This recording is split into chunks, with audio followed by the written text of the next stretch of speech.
Each and also woman can see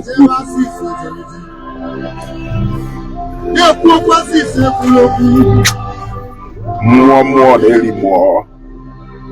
Don't work attack.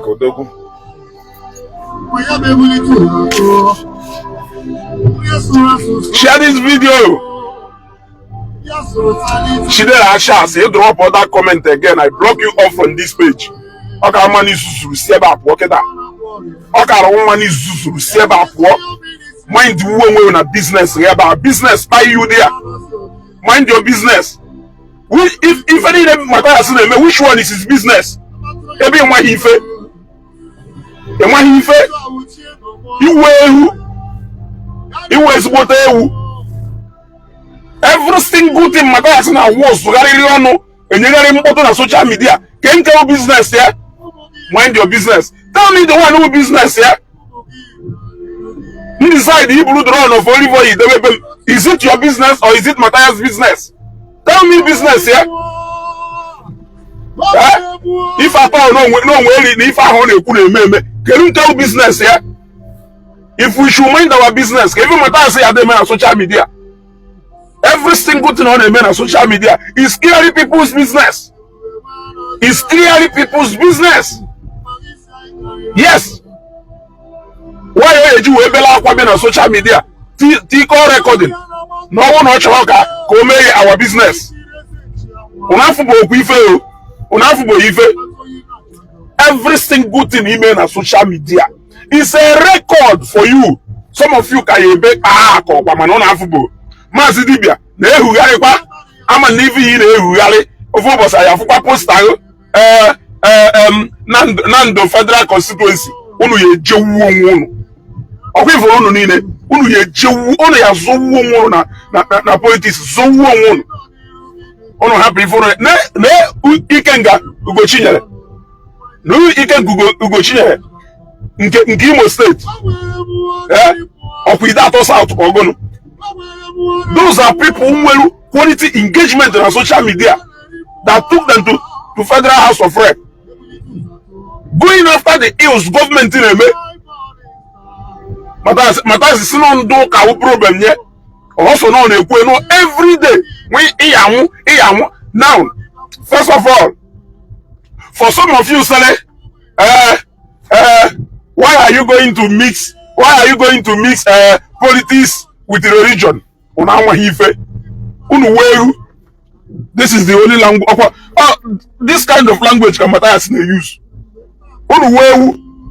You cannot mix politics with religion. A bandit, a bandit in a woman. Potentially, or my posters known as our presidency. They say no, you don't mix banditry with the politics. Okay, I open Shida chance. Go now if I mean 5 years. Off you go. But even now, well, a well-known bandit, him and only bandit, a perima, potentially, or my poster. Say no answer for president or governor of your state. The mother is here. And leave him out. Do not mix banditry with the politics. This is politics. Can you on the mail back? Oh, he for you. A perima no de zuohi. On my poster is the election. You see, no, do not miss staying with the politics.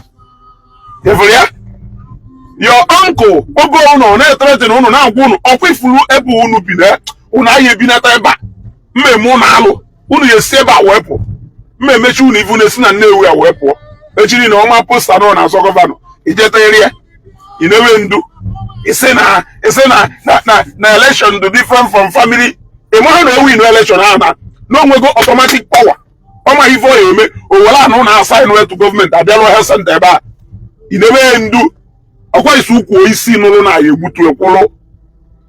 So if I from then I say, do not mix religion with politics, and we have tried as much as possible to tell you that now faith, Matthias has suffer among people today, has nothing to do with his belief. It has nothing to do with his belief.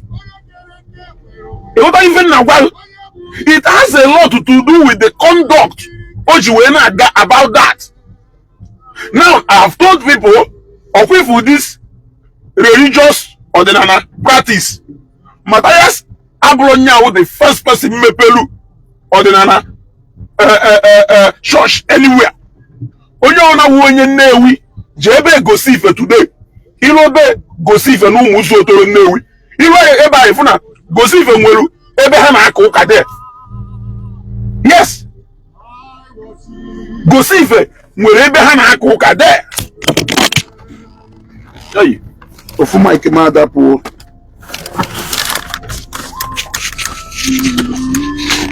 Hey, what I go?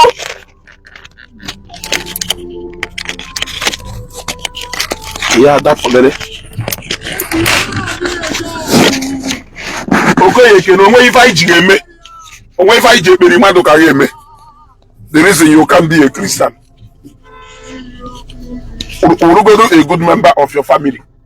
Whoever a Christian, the reason you can be a Christian. When you are a Christian, I'm going to follow that you need to serve. I'm going to follow the moon who prison could need the end up. You people are not even worthy to be in any sense society. So the reason you can be a Christian, I convert to go to Nana. You will go a reason. Hey, Joe, we deserve a more. Was Hamwell Onoka. Male baptism. Hamwell Onoka. Male baptism no noka. So you will first of all tell us the reason hey Joe do worthy of a more before you will why the reason you can be a Christian. I was saying something. You got to go. So it has a lot to do with his conduct. Go see if whenever na koka be, uko dinana be, odo. But go see if aho a terror to ndu musodo. He's not a terror to newi ebosi. He's not a terror to ndu toro. Ono na kalo nwe yoka. Na convert ndo na convert. Even Onyo Kazie Gosifife, Oneje Gosife is living peacefully among the people Nyanebi, living peacefully among other Christian members of his family. He is not instigating Ogo. He is not fighting everybody. How else can we make this ofeke? How else can we make this ofeke to understand that the battle people against him is not because no say no that's it. How else can we make him to understand that? How else? Only one guy yana Chukwu Kadibia. Afifa yewu Chukwu Kadibia heritage. That guy name obe koka. Mwanwu yebuzo bata. Mwanwu abatazie. Mwanwu hadonana. Okacho ko baba. Emokombo Chukwu Kadibia mepelu. Omena na church here. Kakita muna uneku. Chukwu Kadibia knows na rented place. Chukwu Kadibia egolu na women na church or they na church. Those people, they are not giving us problem. Also in Umudi. No, a bandit put us somewhere or they are somewhere in the name of non-religion on a more than or terror. If I'm not there, Matthias and Foucault is assess no everyone look at in them one. Because the hatred is on another level. The hatred is another level.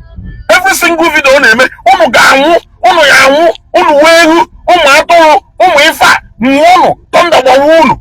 Onye kone serugune. Onye kone serugune. Umulunyo ni serugune. If not for anything, you should be grateful now for Jesus sake ogidoru. Weji India. All the name of this Jesus take you to India.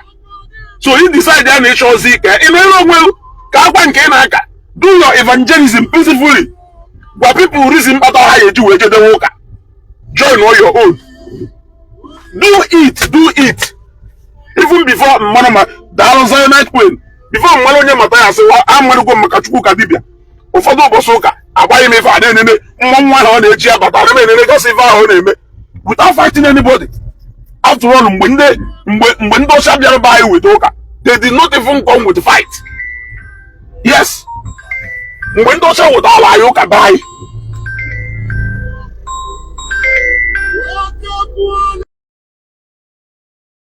When those are what are you can buy, hey, Jiho, so what makes you believe? No, cookie, you will. Eh?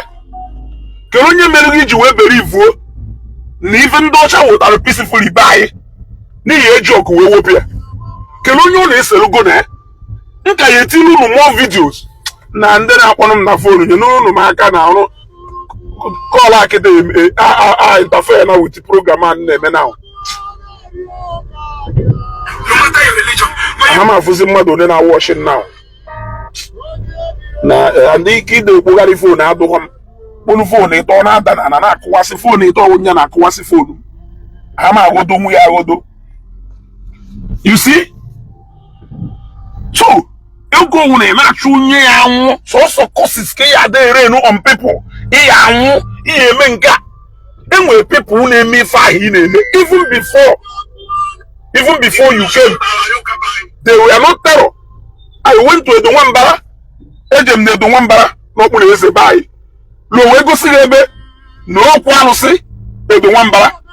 No that church there bar. I'm an assemblies of God to go. Church here, no quality, Okwedo, Ebe Kalafaya. Nano. Ebaho, Hano gave bow for over 20 years to 25 years. Umwebo hobo se beribe no kunezai.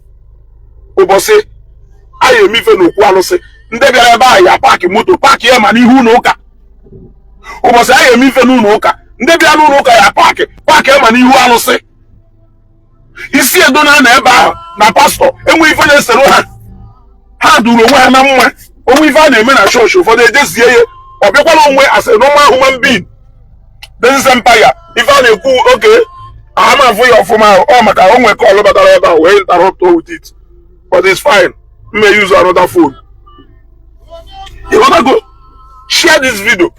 Share this video. Huh? But that's way, but I wait you know at you kuna anibo. One day na one day say hanano. Eh? One day na one day hanano. Young man with young. At the end of the day, if you're my poster, Senator, you're a woman in Abuja. Okay, my Abuja. It take your time, you put it on Okene. You put it on Okene, it's a woman in Abuja. In your Lesusuna, in your Land Cruiser, I go. It's a police escort, I go. In the new continent allowance, I go.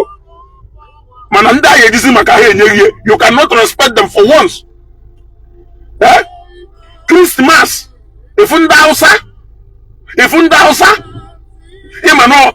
this is not a so Christians, politicians are among them. So Christians, when they celebrate the Christmas celebration, only one senator on your there one Christmas period. Now, no will and case not ever you be a solo, we celebrate a Christmas. Okay, Sala Luca, if you want to capital beer, he shall have up and down, you question down, celebrate Sala. That is the unity we are talking about. Unune ndoka na abo kwalu se oko. Bamu otu kwalu se ndoka jinalo by force but abia abo oko. Ana majugo ajuju tell me as a matter of fact onye doka Father Chidoluo before Father Chidoluo abia bu kwalu se in fact ndị Catholic na eme ma Father Bemonso ya evoro ma Father Oku na ele ha Father Mbaka ndị Catholic na eme ya ofuma. Before any Catholic priest, abata belu, biabu pano si de belu, ega sign no ya ugo. Uno ya sign no ya ugo. Na if our decision no, siri anya bia. Yes, no, siri anya bia. Oh, we bia.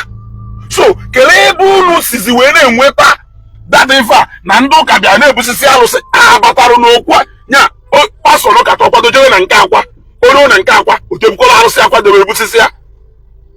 Is it possible? And he seek consent. And he seek consent. Or come at the Bible. Or police. Or where you police. Manage come number of Bible. Because I suppose the now some part of Enugu state be are dominated by Indian Abusilana. If I say this so can and do to it.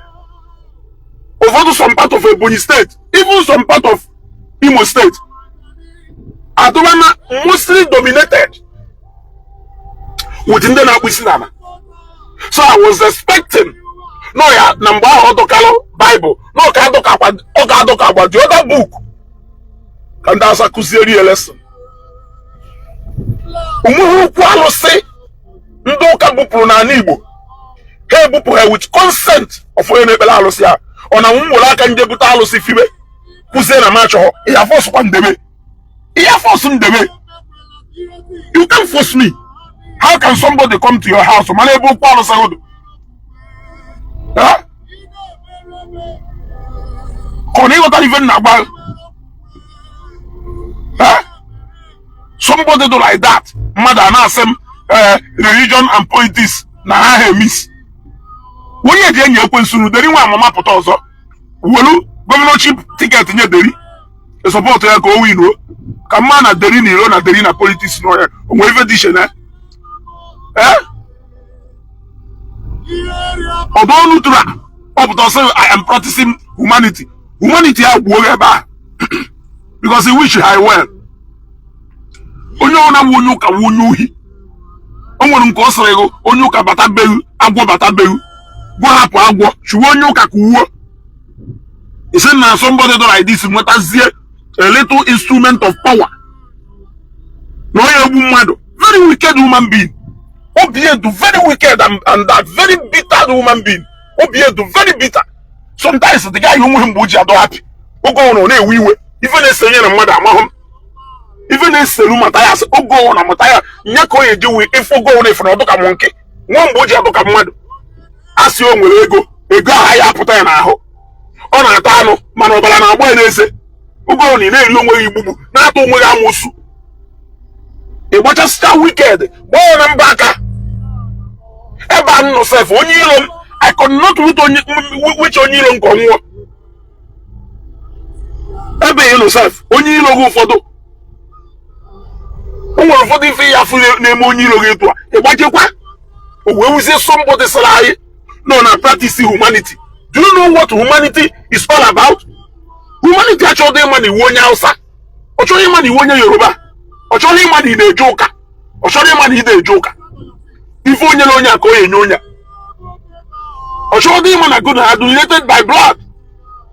Yakamada I'm practicing humanity and not religion. But nah, Fidon Tiri, you saw where he was complaining.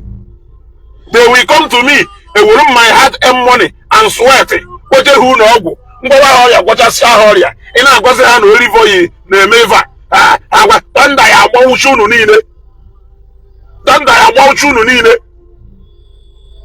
That is the quality of a good leader. So what it means is that no one believe na your way as a man abuse Ezioku. Then the whole people who were hospital in Nigeria because he showed me say Anambra State here. Nike hospital owner said Anambra State here. What's it? 2.5. Window can wait. In fact, the 2.5 and the quarter and the half of that quarter. Window can wait. The measure operation. Onye ona no lebono. Amadu sonye atafu. Ine kuweri. Ekwade ije Lagos. Ije ba plane onye nwe so aga aluse. Oso egbu okuka abasa nana. If I don't know, Omena Buzo Quasron. Mani eje bane because there is nowhere again he is with Abuja. Now we have an afon no well. And if we in the mother do you think that also when Mataya say Dibia call Weba say na Shimarin Temple win the election na Delta State? Us in the mother Toria, no can for as a threat, not enough for as a threat. Although inclusive, everybody's when you the people away from that other quality not in you. If you have the quality of a good leader, nobody cares. When they make party politics, we got to the point where people no longer care about party. People now care about individuals and no more party. Because now I believe we not individual yet deliver. So if you are good, nobody will care whether in a joke can go more, whether they would dibia or they are dibia. What even now? Well, so all that no dibia when you are win no governor or does the number? Why na ya vote here in? Huh? Why can't we vote him in? You want to go? Oh my camera on Nyagasiono. Ni timbu.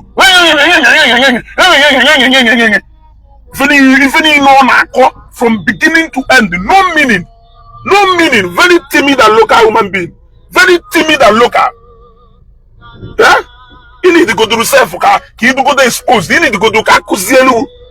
You need to learn a lot, man. You are too local for my liking. And you say, very dirty human being. Yeah? And you you are a typical example of yeah? You are a typical example, and then they support 80% of them on this. I can challenge you. Yeah? I can challenge you.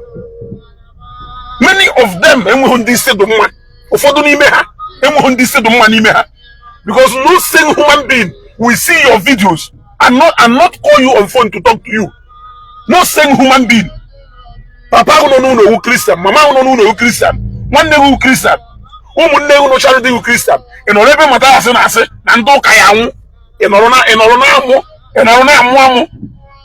Kaka, Kewa Melenoko, is a name weaver. Is a name weaver? Or there is election. Can go to leadership. Can go to leadership. Oshidama Omen and Abuzo Quasin on Oshigo Hoffman. Or Ebiasa Eponis Nama Capita will be a poster. Eponis Nama Capita will be a poster. It will be Messiria possible for many non-entities to come out on our politics because na Peter Obi me. Look at the na to choro kando ka musia na yi wundeva ebro ni fro nyuka na ya bahulu na yi nwura mmadu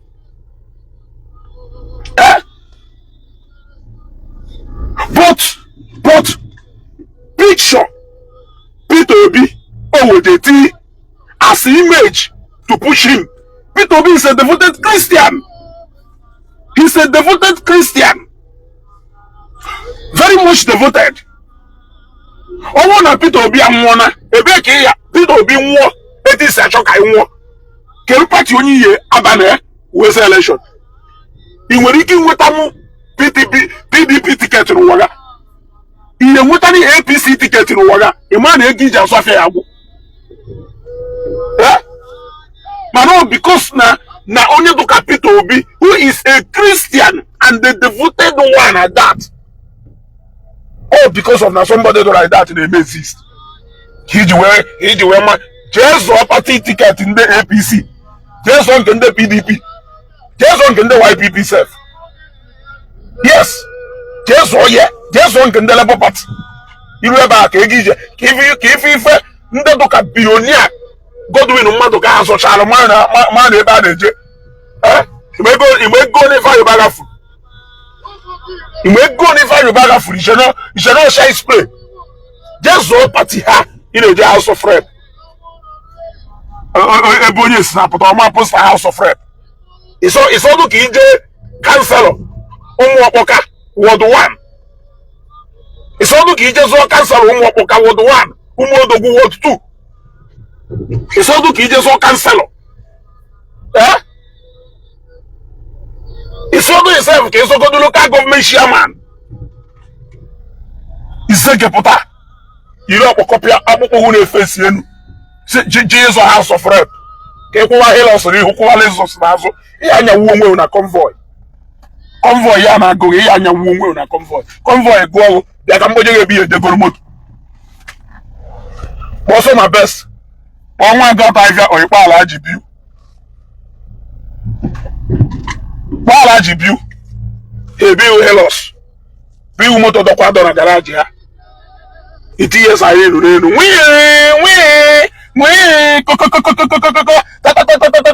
Of course, to Arab, I even go. I am even a go. You cannot get it. Or you cannot get it. You must have to readjust the way you live because you are living a very dirty and nasty lifestyle. For somebody who is saying that you are awakening people, you are now awakening people with bitterness. Oh, when we are go on even on social media, you go to an eternal mother. Now you mean, now you mean, now you mean, now you mean. And I say, when you need to know me if I'm a Mosa and I'm a Wonoka, why na mama non a CWO, Papa, non a Catholic men organization.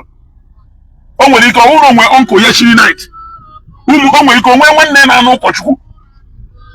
You see that everything surrounding you is all about Christianity. Man, even on social media, it will a terror. It will a terror. You know the mad. Eh? There are so many ways. There are so many and thousand ways you can win souls to that rubbish. You must not fight us. You can't even fight us. It's a declare open war against Christians. If you want to prison here, and the way you keep it on war, then you make here can go. A very, very, very fine minority. Now, the weakest minority in Fugolo, Nebendo saying awakening. They are doing awakening. In a only in awakening. You are doing awakening, opening our eyes.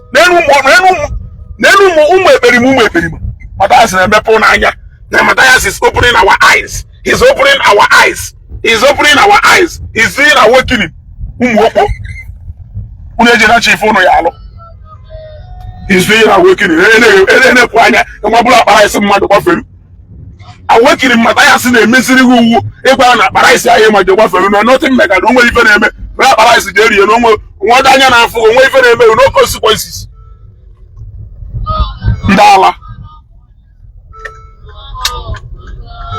Separate politics from religion.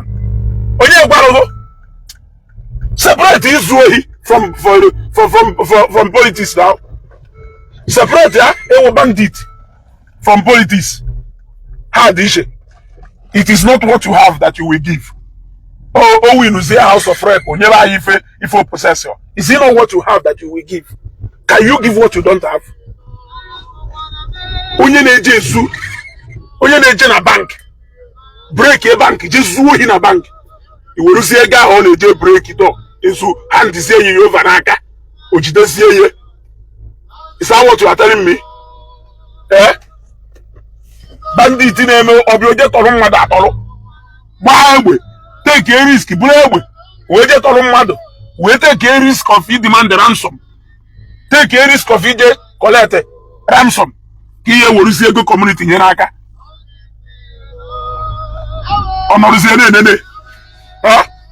But I said I shouldn't do it. We said and there one. Here was instrument of power in Naka. Don't miss politics with the religion. It's a no with it. When I'm with it, come there. I will post a lot of videos with Matthias from today. Kifonye Potaris election. Politician mother for the one. Oh, so all along in a mega river. It's on the election key. Mandado Kama Sidibia. Of was getting a football star Mazidibia for House of Rep. I am going there to open our eyes, to open people's eyes. Nenu samina haje mena na wariam. Many people are not attacking before AI. Before Mdosha discover AI. When we go AI on AI before AI. And you really, yeah. I go to have for our one name. A good Nerina for herself. We don't need the leader. Eh? Imagine before Ndosha discover AI, when we go AI before AI, and you query if I come to show I'm there engage here, was it be sink. Now battle for survivor. He is battling to survive. rubbish in a call. Then somebody has said, why in the Igbo? You are wise now. You are awakened. You are still relying on Western technology to make your research. Every single thing on Dutch achieve will discover no what. The only thing they want to do is superiority complex. That they as Igbos are superior even to Ndosha. Yet they are the people that shape you. How do you want me to engage them? Even for you to prove to us that you are very intelligent, you must have to rely on that Western language to show us how intelligent you are. Ichi go say I intelligent as Onibo. Now to lie you. They use Amatoku. That is what makes you grounded. Jena British Encyclopedia. Jena Chumo Ukubu Doka ya Wanyo Obijigare. They put us there a 2 page. Woman fake so I'm not confused. I've had about 3-4 instances in follow Ebe Mazibia so some kind of you. Jewori, Jena Disho in any Dona even conclude so this guy teaching people nonsense that cannot take them to anywhere. It is too giddy. Before AI, before Ndosha introduce AI, and when we go AI before AI. Mfunke nwanne m nwoke Nnewi City jeme interview na Nnewi bai osayo na ede ekwu na before ndị Igbo before Ndosha mee AI na ndị Igbo enwego AI upon AI no an insult ko wutu afa na ndị Igbo enwego ife do more powerful than AI anako tu ko kiki dichala mi kelu butu ye rubbish ya wono na akọ for over how many years? You guys are intelligent people do came sing her. Near village. China today. So now if you go they do high in technology. Now this whole world now. It will go China 2 or 3. But all people lead the industrial and industrial evolution to China. The China very village on it. They are now becoming perfect. Mana kerife pattern and Igbo I move forward. From Abraham Onekwe, it is because you are constantly trying to teach somebody who showed you the light. That even before they even brought that light to you, that is why you are still wondering. What was yesterday night? No, we sitting at the guy say, Eban no. How can I do something when government is not there to support me? Was it government that supported Innocent to bring down the IVM assembling plant in Nnewi? Even to process bottled water from Ijesibali and a stream, from Ijeshiri and a tank, even to process it into a bottled water, to put it into a nylon water, or to say durable that people can carry it around.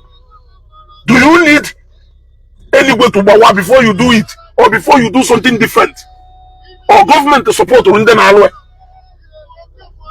It is because you are spending much time going back to where the world have moved past.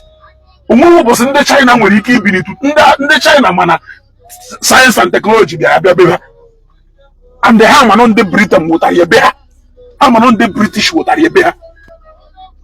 Even now how leverage on it, they did more research, they became perfect, and they are now competing with those people who bring here. China as intelligent and as exposed as into the China. The China voila, that they have been advanced in technology before it was brought to them. Man, only bachoko dominate ya. Only bobata oyachoko ki onwe. Moloma onye ko onye mota na aka ye di shoko go so no wo moto bakaria. Kamo ya say thank you nefi kusiri. Ogba na onwe na mari ye bi fi igwe ye. Ona akpagari oje turkey. Umu koko. Ndi Igbo ayi nwenu no channel obodo iwa cho ye balo nwe ha n'olu. Mazi come to China. Mazi come to Ifa. Ore figure ko pana. Going to teach them nonsense, going to teach them what they have never benefited them anything. Since you were Kuzimeno, if on a Kuzimon, but one single thing each and every way achieve. Tell me one single thing each and every way achieve. Since the man said, you will me pay Anya. Tell me one single thing they achieve goal from Anya who may be goal. Apart from it, I want to superior than Ndochin or Beha or Anako. Oh, every single AI in Dosha will Tarobosia. AI to Bendosha, Mano Bosia, AI, Kainwa, Nabia, knowledge of AI. Now, Mazidibia, they develop one study immediately. Go one them mother. Na Nandi will go AI before Ndosha will work AI. Every single thing on Dutch Melon, why I am again before I will yet Hanchani never had a water eye. Kaimezi no to Wodela. Kaimen you to Wotara. How they super Habiba will National Resources to buy you if I my Jimmy. I discover do not I discover what do never to buy. It has to take in Dosha from Beha to come here and do the discovery. And you query. Man of dozen years ago, why are you not involving yourself in such kind of debate? See, I made debate nonsense. I can't debate rubbish that cannot apply in any day to day. Christianity is a lifestyle. It's a lifestyle. I know that every single day it is part of your day-to-day living. Some of them are even so daft that they are now trying to take spirituality and bring it to practical matters. Spirituality. On Antoshe believe in spirituality. We believe in Christ. With all the technology, America will know what. Donald Trump, while we are taking America back to God, and we are going to introduce Bible into the school curriculum. Do you think they don't believe in spirituality? Do you think they don't believe in the existence of spirit? It is a two different things. It is a two different things. It is a two different things. So anything under charge is science and technology we invent, they will bring it into spiritual matter by mother say, how did our people discover Ofora? That we go mind they are so intelligent that they discovered so many things. How did our people discover Ofora? Who taught them how to use mud and build a house? Who taught them this? Who taught them that?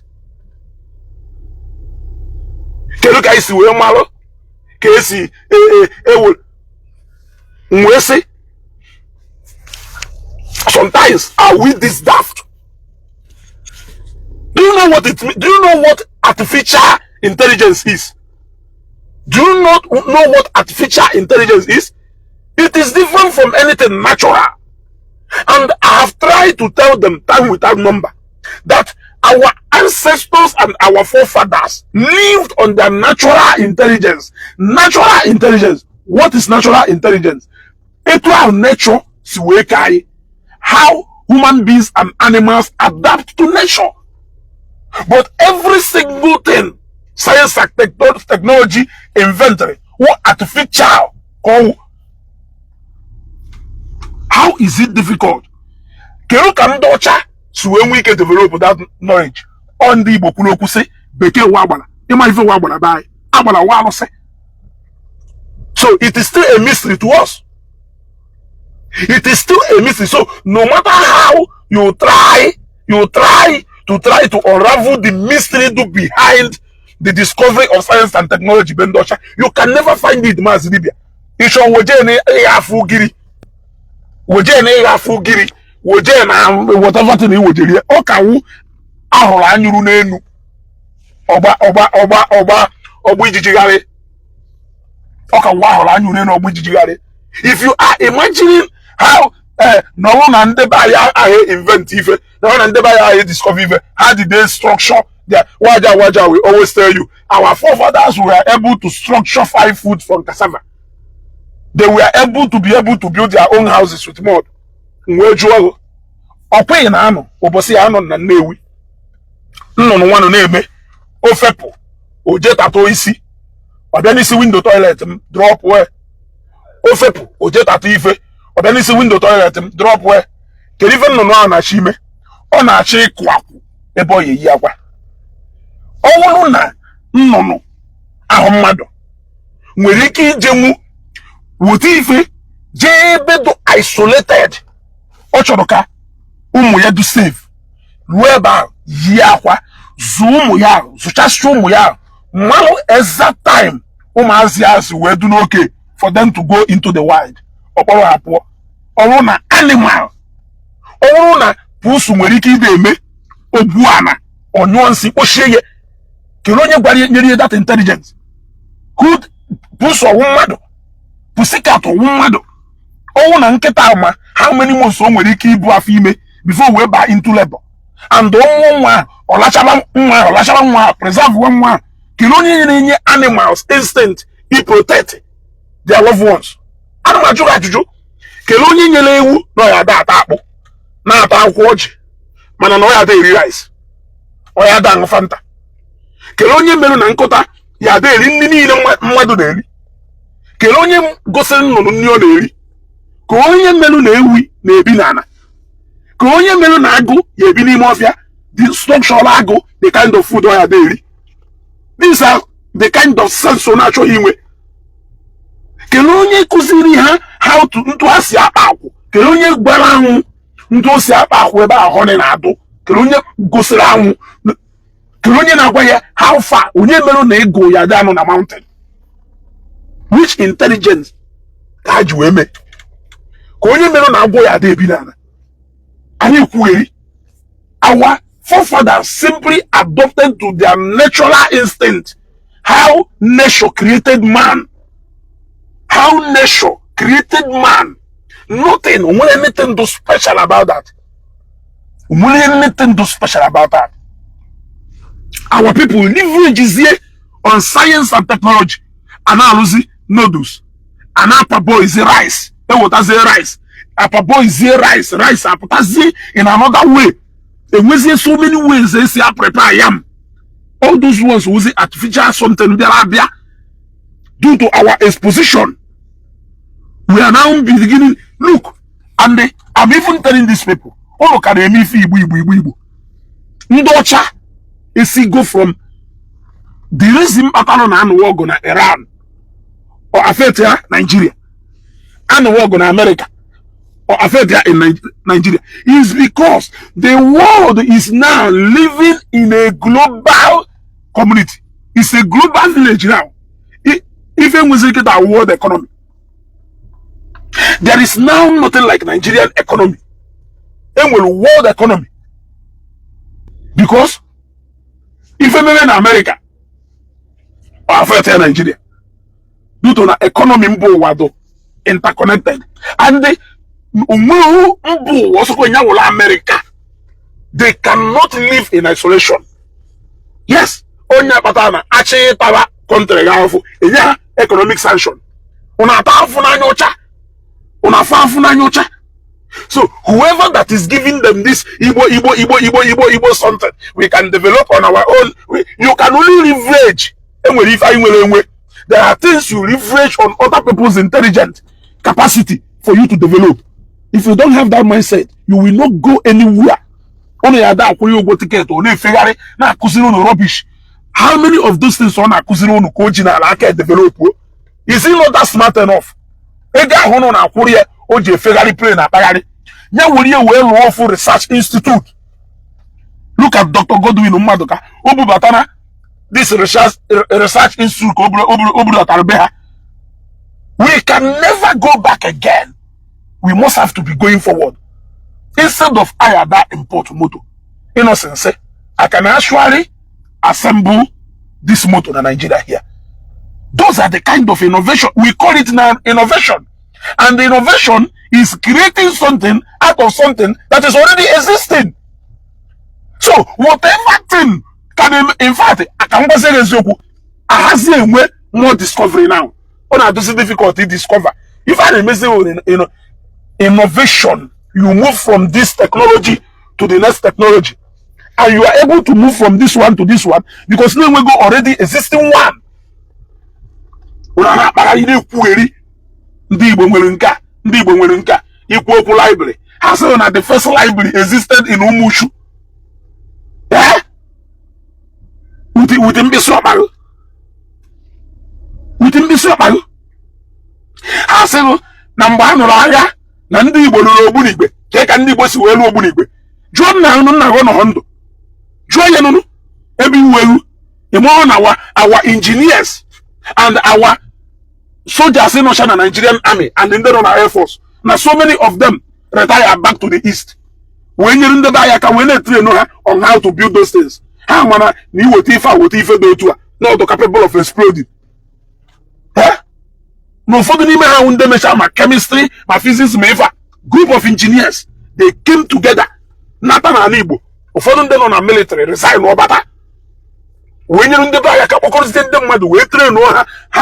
they cannot source this material, but now this one, ordinarily, now fuel and even though to when you commit together, no you explode. They know. When you want to physics, chemistry, no matter how even Yahweh omit because so they know. So they just use local formula to prepare all those things. People say, how are we able? On our field. More for them than no Chapani Mafia. When they go Chalapu, so I'm on Imeba, my Kuzliha, all those Kerivana where Hana and Miss together. When I achieve a result, Hana achieve. A block Korisi. You want to prove to the whole world that Nibo is superior. But you cannot achieve anything on your own. Onye kena kuziri Matthias go see every day na ipota na come village factory church eju no factory Inubo Hill factory egiji no 5-story building go ozu hiji well factory ozu hiji well orugo ebe a na alu mmiri orugo poultry orugo modern poultry orugo cassava processing plant orugo palm oil plant palm processing plant ozu hoyo kelifa na ekude ifa onuso Unyawa, onye ka na achọ ka oje rụọ factory. Before you be to rụọ factory, go na your meeting. Before Chikasin, rụọ factory ni ọrụ na Nnewi, go na your meeting. Mụ na go need ime meeting before eje rụọ factory. Mụ na go need ime meeting before eje rụọ factory. Business who put you to the area of Hello Factory. In line with the business in eme. Johel Pharmaceutical, Bubatara Pharmaceutical Company na Noka Peter Obinyaka mgbe me na teaching hospital niile nwe na Anambra State ya they use locally produce syringe and so many other things that pharmaceutical company now eme your bofuma go na Johel Pharmaceutical eme meeting go na your meeting all these things motorcycle we know the strength of Nnewi today. Almost few people who have discovered here from Taiwan and from Japan. Go to home meeting. Why are you making noise? Why are you making noise? Like I mean, why are you making noise? Before then about into shipping, baby about into producing of bitters. And if you want to know, from Nnewi City no yesterday. You can actually use it to produce tablets. But who is going to support us? Korean support the Google cleanser. Obalum, Kenneth Obalum. Can support Kenneth Obalum. We make Kenneth Obalum today. Now, Kenneth Obalum, they produce herbal medicine do NAFDAC approved. NAFDAC approved. When lab, when equipment, when modern way, also when they produce herbal medicine. The same thing with the Bembela, Namdotwe. You are backward because you don't want to leave that narrative of Igbo supremacy. Everything is Igbo, and that is why you don't want to learn new things that is going to help you to advance to the next level. Many people, Jane Obodonine, India today, Can they lead the industrial revolution to India? British. Not India leverage on it. India cannot tell you, hey, we did this one, we did this one, before they come, we are this one. Afife Kubi, a lawba. Afife Kubi, a lawba. Ono na agbafa. Ono na agbafa. When the police are into high school, Jenny Mafia, Judge Dende, not I. Okay, now 100 on him, okay, not Toronto. Only a Kita and Newi City. Many found on a Newi, a Weben and Newi, Bulu.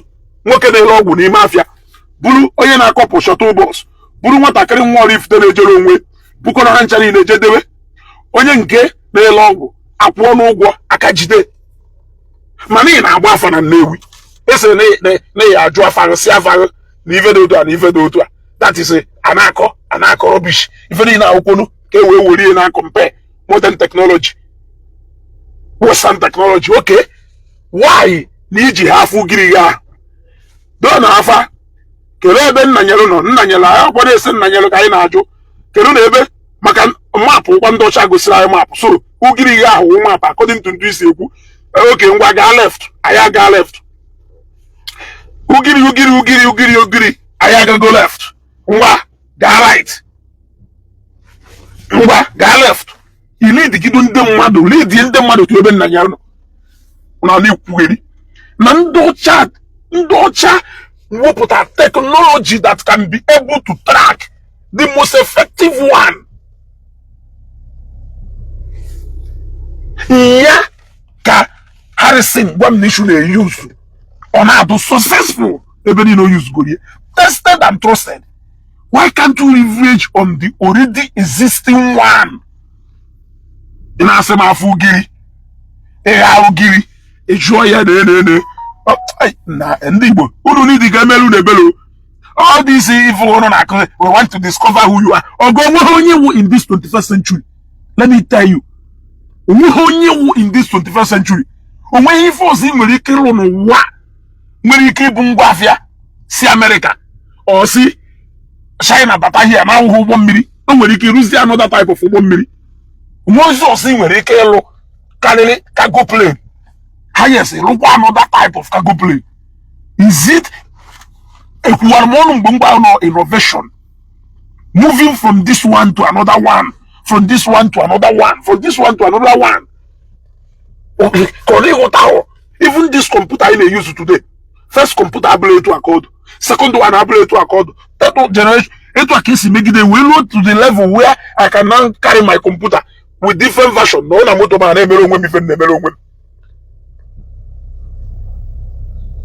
ekwo na ndọcha alụ Wi-Fi before ndọcha bịa anyị enwego Wi-Fi isi onye ọha bido kwugheri I can stay here and send signal and ekwugheri yet anyị nọ like this ebido with the post office, from post office ebido with the land phone, from land phone ebido with the GSM mgbe ya wile plot of land wee goro sim anyị nọ emegido innovation upon innovation, innovation upon innovation, innovation upon innovation.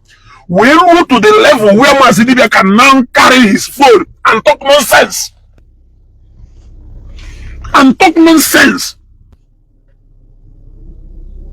You want to open your eye in 2026. You are beginning to discover yourself. Why did you not discover yourself in 1999? Why did you not discover yourself in 1999? So she can sing her name to her. Oh, Gagoro, if a jamalo galanya, bonike, kike, okeshe kuke, oparo fonaka, obolo Nokia to Nokia, to cellular, ogrega bogalanya, ndogrega were on one, bows on dogrega were on one, cellular, and cellular, I hate ya browns, also called Kijiaza.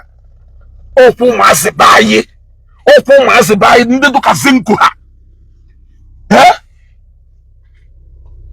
Open the Kazinkuha. Kamazi Dibia Mohia na Achoko o discover rubbish. Zinkuha Jere China. See, now you winning ka you see we me phone na. Only we all in one service. Nandocha nwere a lot of things ha jemelu nwe ha. Ndocha nwe inobendochi ifu e afufu no browsing name ife niile duguru more than how many years ndị ọcha ha lụchalụ for their own use there. Ozi mgbe ndị be anyị ji wee discover na ha chọkwa nanụ leverage borrow from this technology. Ndị be anyị jewekwazie ewelụwazielu ndị be anyị for export. For export. Now today, phone anọlugo n'aka ofeke ọwụna, even ofeke, even onye amaghị ife nwere phone. Phone anọrọ n'aka a lot of ndị iberibe. Everyday onye ome nọrụzie n'abalị ibe na-alahụla ọba na net na-asaachị ife ọsachịcha ụtụtụ ọpụta onye kwuweri zuo ya n'English do well organize ọpụtazi onye kwuweri na-akụkọ onye gbuwara isi. You are now beginning to stay awake because now technology anọlugo at your beck and call. The other day you were talking about buying Starlink. You go Starlink mount. Here will I discover another means in where you way the steady network. You went and bought Starlink. You don't know why I show me human still on borrowed technology. Why can't you leverage on that? All those research, how is it helping you? Is it the one carrying you from here to Obodo? Is it the one paying your flight ticket? Is it the one clothing you? Does it contribute to motor in Anya? Onya contribute to Esibu in Ara? Even Okwabu as Masidibia. Where is that Okwabu contributing to your present day life in a bit today?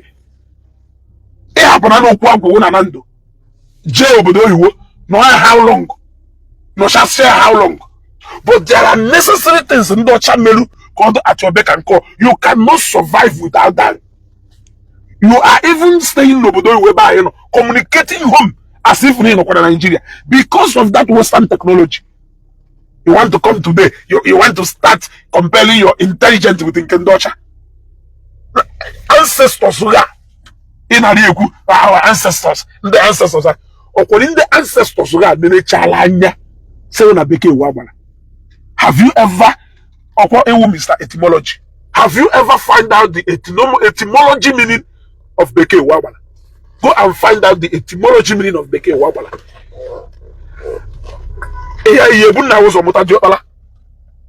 It is you now who is trying to go and now discover the potentials your ancestors meet Homelu.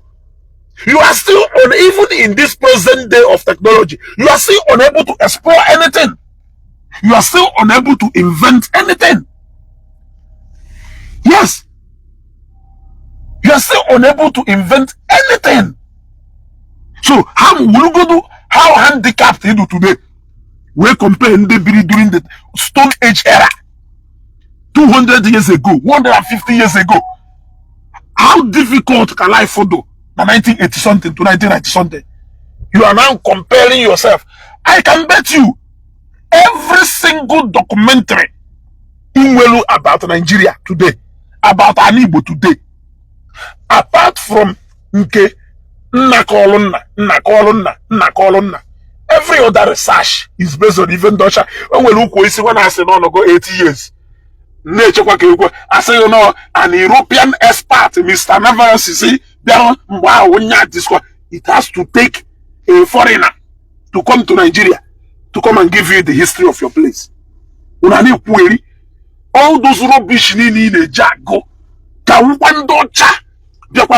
they did all those research and they documented it. They did all those research and documented it. So the history and the research you are trying to make, they are the father that fathered that research. They are the father that fathered that research. Apart from even Nakolonna. Today, the intelligence. Go look at you are just deceiving, misleading. I call them educated illiterates. People who are educated for the wrong reasons. They cannot function well. A lot of liabilities in Nigeria here. You are educated, but you are handicapped. Every day, if you talk, ifeje China. Kedu ife ị na-eji achọ n'ụmụ obodo niile a? Ife ị na-achọ ọdụ n'Igbo Ukwu, ife ị na-achọ ọdụ na Nnewi, ife ị na-achọ ọdụ na Adazi, ife ị na-achọ ọdụ na Agụ Ukwu Nri. If I should base on your teachings, why are you still going to Turkey? Why are you still going to China? You have announced going to Canada, Abibia. You have told them the America that you are coming. Kedu ife ị na-eje n'obodo niile ahụ eje ebe? Ndị Igbo nọ na Canada, ọ ya karịkwa ndị Igbo nọ na Nigeria. You should be going to market to go and teach our people. Ije na Spanda, ije na Alaba, ije na Ladipo, ije na main market, ije na Ogbeta. Ị na-akwụgharị na ọnwụ na numbers of ndị Igbo ihe eribrate ka ị na-achọ. Unu ewuru nonsense teaching na wee merụ poverty alleviation program. That was how Matthias alleviated himself from poverty. Today ọ na-asazi ọzọ Igbo ndụ. Una need deceive gari ndị mmadụ. Kedu ife ị na-eje n'obodo oyibo niile ị na-eje? The other time, first wife or second wife who made birthday, gashari aka, na France ka ọgụnụ. Nọrụzie ebe a na-asị ha, if I come back, should I go to Igbo Ukwu, or should I go to Umunya, or should I go to Nnewi? Why would you were traveling outside to go to your first priority? Ka ife ị na-eje ebe ahụ eje eme?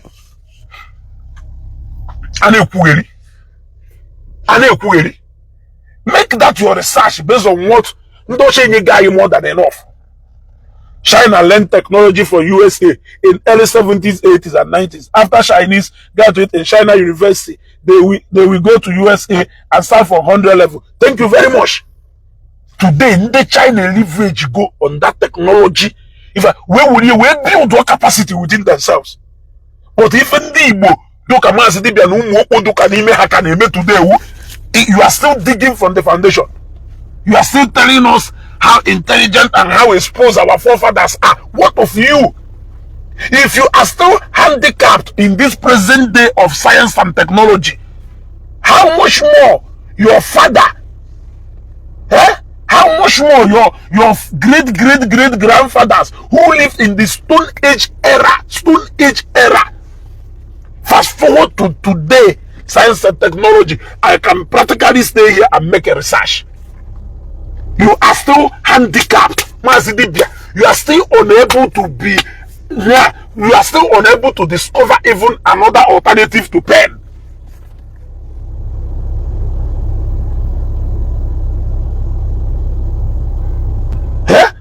We will know intelligence of Ndebai because as a no say na ni do sala. Who say na ni do sala? Onye na show za isi na show ka enye 110 reasons so ye jemi forma.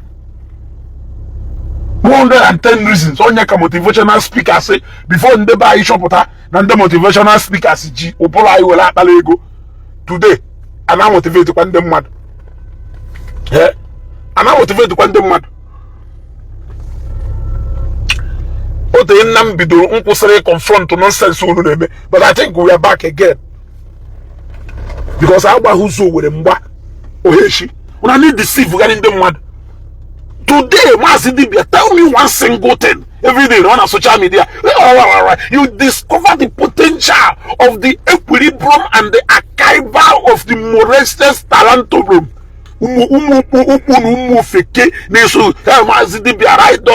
You are intelligent.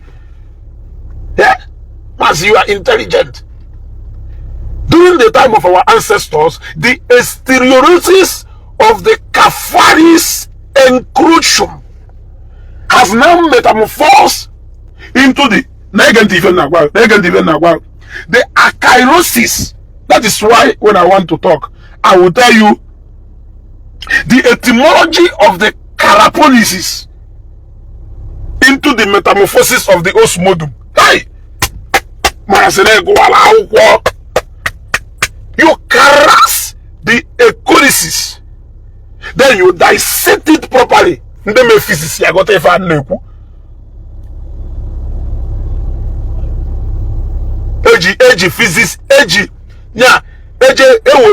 term the physics in a use. A regular accusiri, or an electric fish in a wet market. I don't accusiri ife. Go to call your mother. Go to call your mother.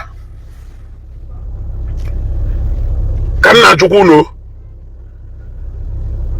Zanu no.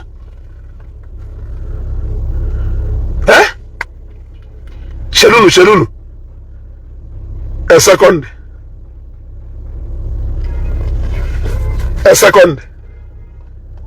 It's football season. Press 1 to copy this tune.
It shows you can deceive when you go from Deva day now.